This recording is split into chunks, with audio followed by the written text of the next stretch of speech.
Yo, what is up everybody? Hope you guys are having a fantastic day, and in today's video I'll be teaching you guys how you guys can pin conversation in Snapchat. So basically one pin conversation in Snapchat means is if you have a lot of people you're chatting with, then pinning somebody on Snapchat will put them at the top, and like it will be easy for you to chat with them. So that's what basically what pinning means. So in this video I'll be showing you how you guys can do it.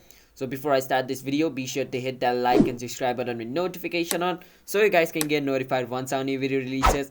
And without any further ado, let's watch this video. So first, when you open Snapchat, you need to go to your chat. And once you're in the chat, click on the person's photo whom you want to pin. So basically I want to pin Beast. I can click on his profile picture.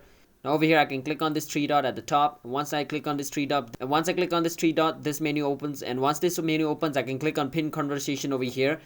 And once I click on pin conversation, his conversation will be pinned. And as you guys can see, this mark shows that his conversation is pinned, and now his conversation is at the top, and you can pin multiple persons at a time as well. So that's basically it. So if you guys found this video helpful, then be sure to hit that like and subscribe button with notification on, and comment down below what type of video we should make next. And if you guys have any question related with this video, ask us in the comment. We'll answer you guys. Now I'll see you guys in a bit. Have a nice day. Peace.